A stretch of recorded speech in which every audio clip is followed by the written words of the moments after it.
E agora é introduzido aqui uma nova informação, ou seja, vamos dizer que a intensidade da força de atrito que existe, com a qual nós não estávamos a contar inicialmente porque não tínhamos qualquer informação sobre esta, mas agora dizem-nos que, afinal, a rampa tem portanto, uma força de atrito de escorregamento com o bloco de 34 Newton. Portanto, a força de atrito, intensidade, é 34 Newton. E agora pedem-me para determinar a velocidade com que o bloco chega ao ponto B. Portanto, parte do repouso no ponto A e com que velocidade é que chega ao ponto B. Então, para esse efeito, aquilo que nós vamos fazer é utilizar o teorema da energia cinética. Será o mais prático. Então, o trabalho realizado pela força resultante é igual à variação da energia cinética, que é igual à energia cinética final menos energia cinética inicial. Qual é a energia cinética final? Em B. E a energia inicial será em A. Mas nós já sabemos que se o bloco parte do repouso, então esta energia cinética é zero, porque a velocidade inicial também era zero. Portanto, resume-se a energia cinética em B, ou seja, 1/2 da massa vezes a velocidade em B ao quadrado. Agora, o que nós temos que ir calcular antes de conseguirmos progredir com este cálculo vai ser a intensidade do trabalho realizado pela força resultante. Okay?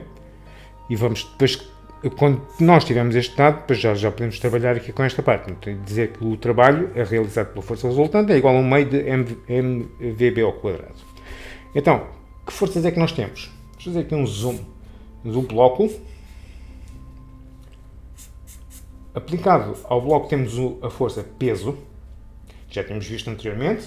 Portanto, ela decompõe numa componente perpendicular e numa componente tangencial, ou seja, com a mesma direção do movimento, e uma direção perpendicular. Portanto, este é o peso segundo y, peso segundo x, a reação normal à escala, mais ou menos à escala, ou seja, com a mesma intensidade que é esta ação que o bloco exerce sobre a superfície do plano inclinado, e agora, adicionalmente, esta tal força de 34 N. Eu não sei se é maior ou menor do que o peso segundo x, vou representar aleatoriamente desta forma. Portanto, esta força e esta cancelam-se entre si. Portanto, esta já foi descartada e já foi substituída pelas suas componentes. Portanto, estas duas forças não contribuem em nada para o movimento. Então, a nossa força resultante terá de ser a soma do peso segundo x com a força de atrito.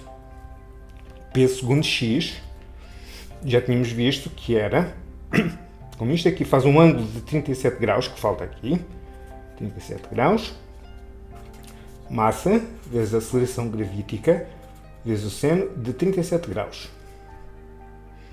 que é 20 vezes 10 vezes seno de 37 graus. Então a força resultante é o peso segundo x, que eu estou a considerar que este é o sentido positivo do nosso movimento, de A para B. A força de atrito é sempre uma força que se opõe ao movimento. Portanto, é sempre, embora tenha a mesma direção, tem o sentido oposto. Então, vou fazer menos força de atrito para descobrir a força resultante. Vai-me dar 20 vezes 10, 200, vezes 100 de 37 graus, menos, e já nos dá a informação que a força de atrito tem intensidade de 34 N.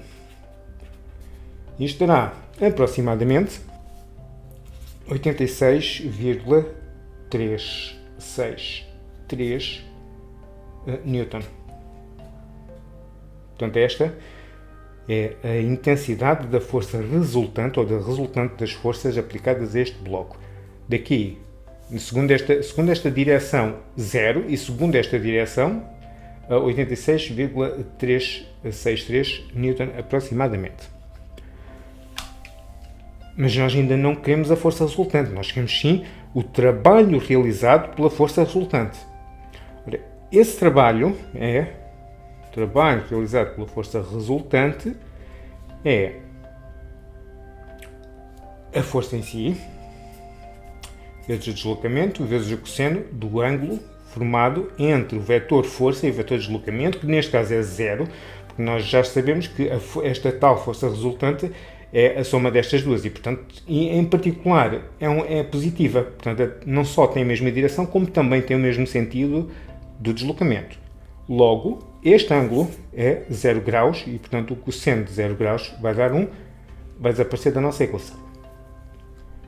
Ficará então a força, ou seja, o aproximadamente 86,363 Newton, multiplicado pelo deslocamento, que é o comprimento de A para B. Ora, o comprimento de A para B será, que já tinha sido calculado anteriormente, 2, temos que o cosseno de 37 graus, igual ao cateto adjacente, 2,0, a dividir pela hipotenusa, ou seja, o comprimento de AB. Então, AB será igual, este para multiplicar e este para dividir, 2,0 sobre cosseno de 37 graus. E vamos introduzir aqui 2,0 sobre cosseno de 37 graus. Okay? E agora vamos fazer este cálculo. E deu aproximadamente 2,16,276 Joule. Este é o trabalho realizado pela força resultante na presença do atrito. As mesmas condições que anteriormente, mas agora com uma força de atrito de intensidade de 34 Newton. Então agora já podemos substituir aqui, nesta relação. Antes disso, vou só trabalhar algebricamente. Vou só isolar a velocidade segundo B, que é para depois substituirmos simplesmente todas as letras por números. Então este 1/2 passa para aqui a dividir. Mas dividir por 1/2 é a mesma coisa que multiplicar por 2. Então fica simplesmente 2 vezes o trabalho realizado pela força resultante é igual a massa vezes a velocidade segundo B ao quadrado. Esta massa vai passar a dividir.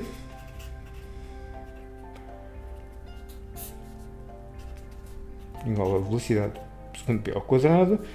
E significa que a velocidade segundo B é, este quadrado vai passar pelo outro lado para a forma de raiz quadrada. Ora, raiz de 2 do trabalho com força resultante sobre a massa. Normalmente eu estou a ficar com pouco espaço, mas vou só escrever aqui. Portanto, vai ficar raiz de 2 vezes o trabalho realizado pela força resultante, que já está aqui, 2,16,276 Joule, sobre a massa do corpo, que é 20 kg. E este finalmente vai nos dar a intensidade de, cá está então, aproximadamente 4,7 metro por segundo. Portanto, esta é a nossa resposta final. É a velocidade com que o corpo passa no ponto B.